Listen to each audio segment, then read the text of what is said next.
Honorable Président de l'Assemblée nationale ici représenté, Honorable Président du Sénat, Madame la Première ministre, chef du gouvernement, Monsieur le Président du Conseil supérieur de la magistrature et Madame et Messieurs les membres du Conseil supérieur de la magistrature, Monsieur le Président du Conseil économique et social, Messieurs les présidents des institutions d'appui à la démocratie, honorables députés et sénateurs, Mesdames et Messieurs les membres du gouvernement, Mesdames et Messieurs les chefs de corps constitués de la République, Mesdames et Messieurs les secrétaires généraux, inspecteurs généraux et directeurs généraux de l'administration publique,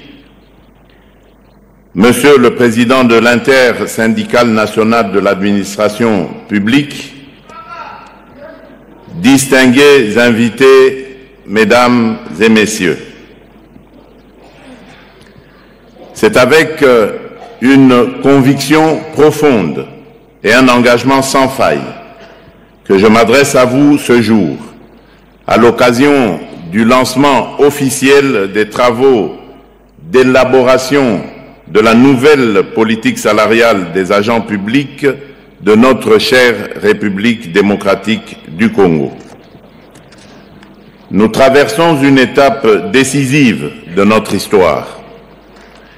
Tandis que l'Est de notre pays fait face à une agression inacceptable, menaçant la sécurité et la dignité de nos compatriotes, une autre bataille, non moins essentielle, s'engage ici, celle de la justice sociale, de la valorisation de nos fonctionnaires et de la modernisation de notre administration publique. Ces luttes, bien que différentes dans leur forme, partagent une même finalité: construire un Congo fort, uni, prospère, où chaque citoyen vit dans la paix, la dignité et l'équité. Mesdames et Messieurs, trop longtemps, des inégalités marquent notre fonction publique. Certains ministères ou services, notamment ceux à caractère économique ou financier, disposent de ressources importantes permettant des primes et avantages généreux. D'autres, pourtant essentiels au développement national, demeurent relégués au second plan avec des moyens dérisoires. Ce déséquilibre alimente un sentiment d'injustice, démotive nos agents et nuit gravement à la qualité des services publics. Face à ce constat préoccupant, j'ai instruit le gouvernement à travers le vice-premier ministre, ministre de la fonction publique, en collaboration étroite avec le ministre d'État, ministre du Budget, le ministre des Finances, mon cabinet et sous la coordination de Madame la Première ministre, de concevoir une politique salariale équitable, moderne et durable.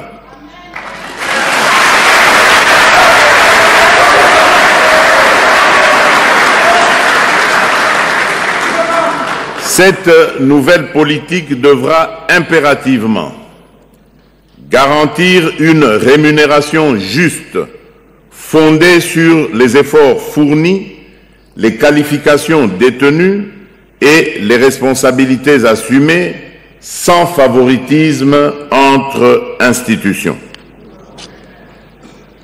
Devra reposer sur une grille salariale unique, lisible et accessible à tous,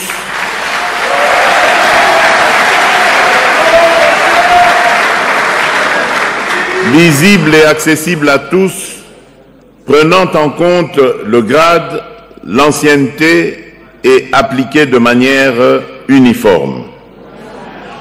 Devra attirer et retenir les compétences grâce à des incitations motivantes et compétitives.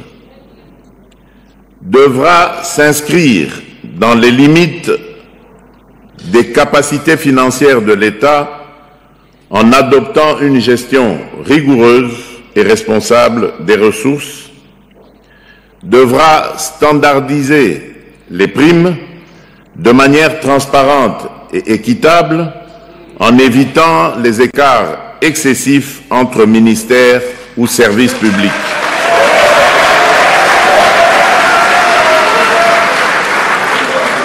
Devra intégrer un mécanisme de redistribution équilibré, répondant aux besoins spécifiques de chaque secteur, tout en maintenant l'harmonie de l'ensemble.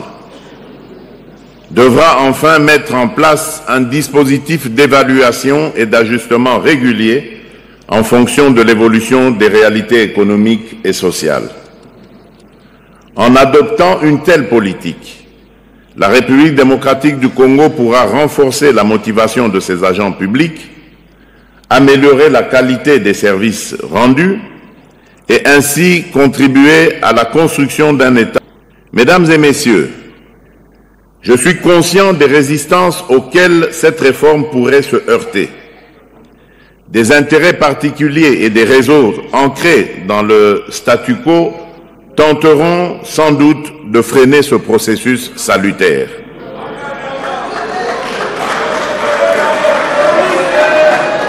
Il est temps que la loi des puissants ne prime plus sur la justice due aux plus modestes.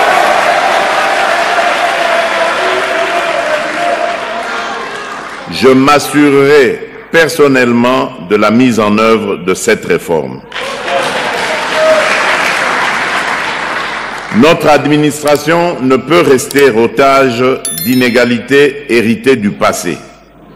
Nos agents publics de toutes catégories et de tout secteur attendent de nous un système juste, transparent, moderne et efficace. J'ai une pleine confiance en vos compétences, votre engagement et votre sens du devoir pour poser les bases solides de cette réforme. Je vous invite à faire preuve d'innovation, de pragmatisme et de détermination. Chaque secteur, chaque service public est appelé à collaborer pleinement et à fournir toutes les informations nécessaires pour garantir le succès de cette mission. Cette réforme ne relève pas uniquement d'une nécessité administrative. Elle constitue un impératif moral et social. Elle traduit notre volonté de bâtir un État plus juste, plus performant et plus humain. En lançant aujourd'hui ces travaux, nous posons une pierre fondatrice pour un avenir meilleur au service de chaque Congolais.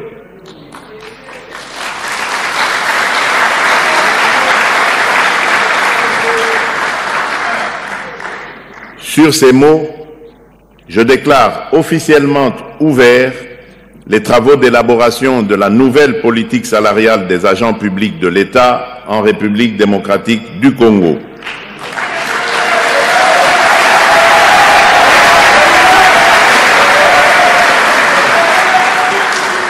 Je vous souhaite plein succès dans cette mission historique. Que vive la réforme de la fonction publique. Que Dieu bénisse la République démocratique du Congo et son peuple.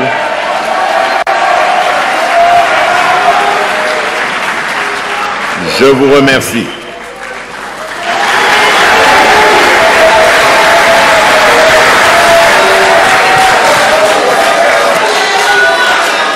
Le président Kagame et moi avons discuté d'une vision pour un partenariat plus étroit à l'avenir. Un partenariat qui repose sur la stabilité régionale et la paix, ainsi que sur le développement économique.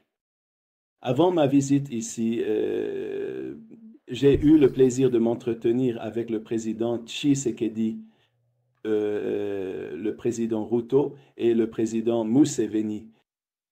De ces visites, il m'est apparu clairement à quel point une paix durable est d'une importance vitale pour cette région. Nous soutenons la sécurité et l'intégrité territoriale de tous les États de cette région. De nombreuses entreprises américaines ont déjà investi au Rwanda. Le gouvernement du Rwanda a une vision de devenir un leader économique et dispose d'une société prête à faire avancer cette vision. Nous sommes prêts à travailler avec le Rwanda pour atteindre cet objectif. C'est pourquoi trouver une résolution au conflit dans l'est de la RDC est si essentiel, car cela libérera le potentiel inexploité de la région. Lors de nos discussions, le président Kagame s'est engagé à poursuivre cette vision de paix. Je peux confirmer et je peux affirmer que les États-Unis restent également engagés dans cet effort et sont prêts à faciliter une fin au conflit, évidemment une fin pacifique à ce conflit, une fin qui permet au pays de sécuriser leurs frontières et pose les bases d'une économie régionale prospère. Cette relation a un grand potentiel et nous apprécions l'opportunité de discuter de la voie à suivre avec nos homologues ici à Kigali. Nous aimerions absolument voir une paix durable dans la région. Le président Trump est un président de paix. Il soutient la paix. Il est le seul président dans l'histoire récente des États-Unis, dans l'histoire moderne, qui n'a pas commencé de nouvelles guerres. Il est celui qui, lors de son premier mandat, a mis fin à de nombreuses guerres. Il a retiré nos troupes de tant d'endroits, des zones de conflit dans le monde. C'est un homme de paix. Nous avons vu que, immédiatement après son élection, pendant la période de transition, il s'est engagé dans ces discussions de paix, que ce soit au Moyen-Orient ou en Europe de l'Est, entre la Russie et l'Ukraine. Nous avons vu que, comme par magie, en quelques semaines après son élection, un cessez-le-feu a été atteint entre Israël et le Liban. Et quelques semaines après, un cessez-le-feu a été atteint à Gaza et un grand nombre d'otages ont été libérés. Et nous voyons ce qui se passe en ce moment en ce qui concerne le conflit russo-ukrainien que nous espérons voir résolu très rapidement. Et c'est pour cette raison que je suis ici cette semaine, depuis la semaine dernière en fait, avec mes collègues. C'est la raison pour laquelle nous sommes ici, parce que le président Trump est un président qui veut voir la paix réalisée. Il veut que ces conflits se terminent, il veut qu'ils se terminent rapidement. Il croit fermement que les gens ont souffert énormément, et c'est assez, il est temps. Ce conflit particulier, en question, dure depuis près de 3 décennies. Il est temps de voir une fin pacifique à cela. Les habitants de cette région, des Grands Lacs, de la RDC, du Rwanda, des Grands Lacs en général, méritent mieux. Nous avons vu la perte de centaines de milliers de vies, des millions de déplacés, et les gens ont souffert trop longtemps.